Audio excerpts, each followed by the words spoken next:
Hi Jeff, and also YouTube. Today I want to talk about how women's only train cars are inherently anti-feminist, sexist, and uphold the patriarchy despite the momentary safety that they may provide. Now, what are women's only train cars? So these are spaces designated by the government to be for women and typically children only. These are especially prolific in places like India, Japan, and Mexico, which I'm going to be focusing on today because they have the largest amounts of data, even though women's only train cars do exist in other countries. Now, these train cars are a governmental response to the large amounts of public transit related sexual assault that many women face. Now, I've included some quotes here from India, Japan, and Mexico City specifically, which basically highlight a reality that a lot of women know inherently. It's scary to go out on public transit, and it's scary to go out into town at all as a woman.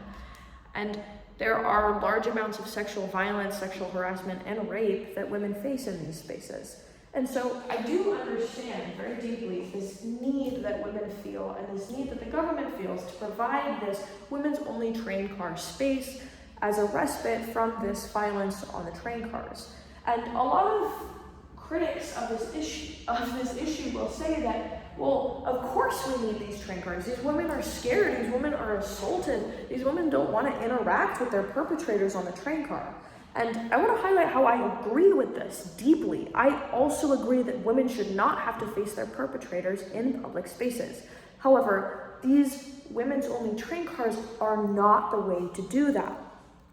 Now, this is for a couple of reasons. Number one is that these train cars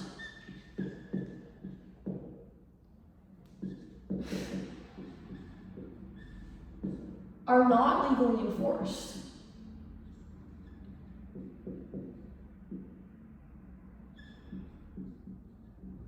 Meaning that other than a dirty look or maybe some chit chat about you, you're not really going to get accused of anything as a man if you decide to be an asshole and go onto one of these train cars. Also, in places like Japan and in other countries as well, these cars aren't 24/7. They exclude holidays, they only run from certain hours of the day, and they typically also only run on weekdays. So not is this a band-aid solution, they're also not legally enforced, much like how the sexual assault committed against these women in these spaces is also not legally persecuted, which highlights this greater issue that although there is this need, which I agree with, the way that we're going about it as a governing body doesn't actually attack what is happening, and instead provides this momentary band-aid, which I realize I just spelled wrong. Band. No, whatever.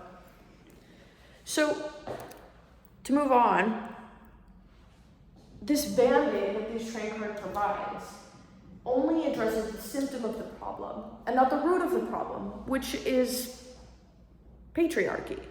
Because as I've provided in these quotes here, rape and sexual assault are extremely under-persecuted. And a lot of these cases of assault die really early on in court. Not even to mention the amount of women that are too afraid to speak up about these issues in the first place. So we don't even have completely accurate statistics because I know plenty of women, and you likely know plenty of women, who won't speak up about these issues because of shame or not being believed. And the ones that are brave enough to speak up about it often don't get anywhere, as many perpetrators are allowed to still walk free or receive such light sentences that they'll be back in regular operating society within weeks or months. And that's if you're lucky with your case. Now, this implies, these women-only train cars, that women are only safe in this one tiny bubble of the world. And not even that, as I mentioned, they're not legally enforced. It's just a social nicety. But what this does is imply that the rest of the world is for men and men's safety, and that they can move about and be free to do as they please but women can only be safe within this small designation. And I propose that it should instead be a women-included world, and that governing bodies should accurately, and do it at all, persecute these people who perpetrate this sexual violence against women and create this need. Because the need is real, extremely real, and I sympathize deeply. But the way that we address this and get rid of this problem is by persecuting these perpetrators and making it so that women are included in all parts of the train car and in all parts of society to feel as safe as they would in this train car.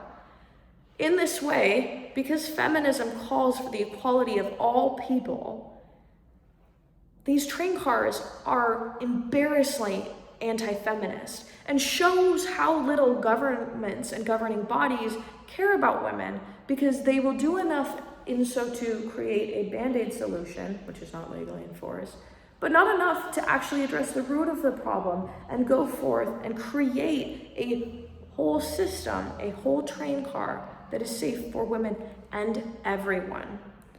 So, to go back to the beginning of this, women's only train cars and women's only spaces are needed, but they shouldn't be, because the world should be safe for women and all public transit should be safe for women.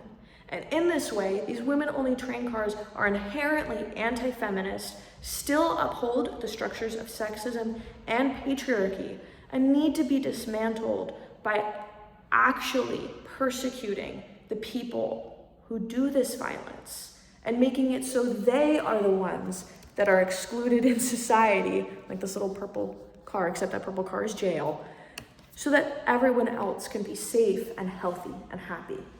Thank you.